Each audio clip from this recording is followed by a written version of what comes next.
Здравствуйте! Тема этого ролика – как поговорить с детьми о разводе, если развод все-таки неизбежен.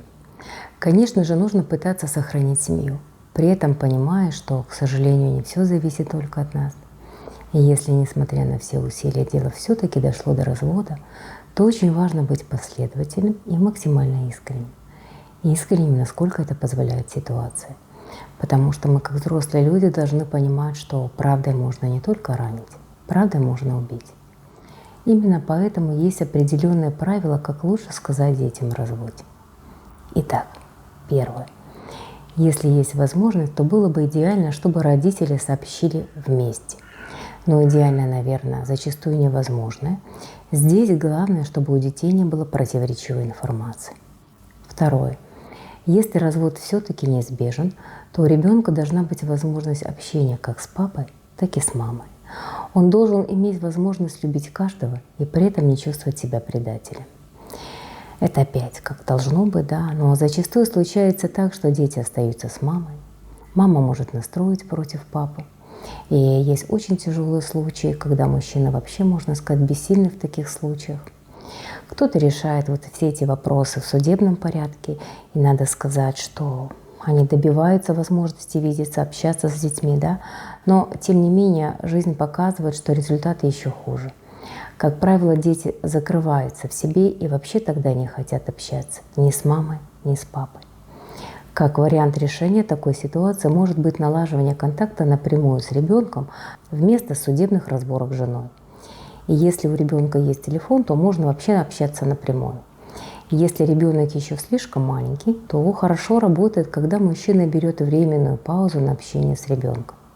И тогда жена сама проявляет какую-то активность, какой-то интерес, чтобы папа был на связи.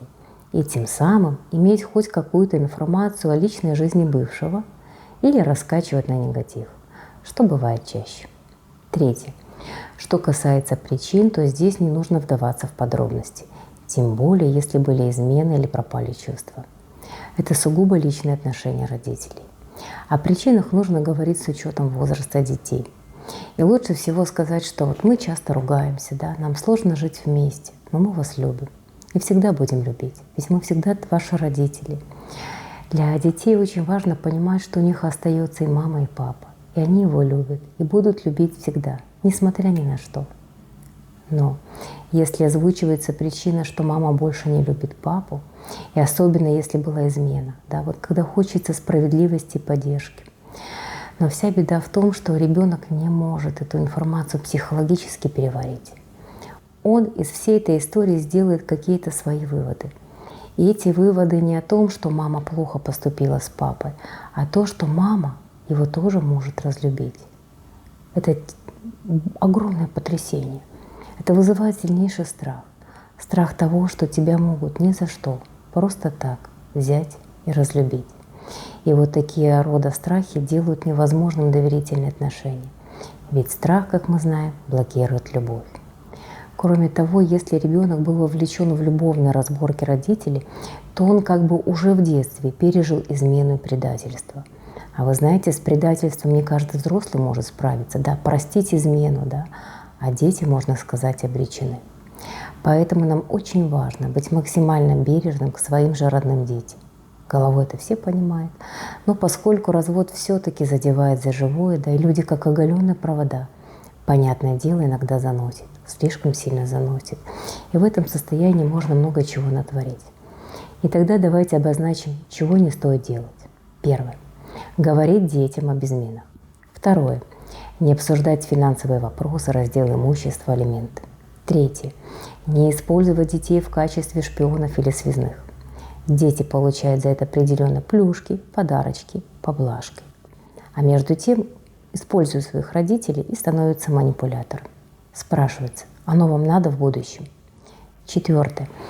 Не комментировать поведение бывших. Дело в том, что родители должны оставаться для своих детей авторитетной фигурой.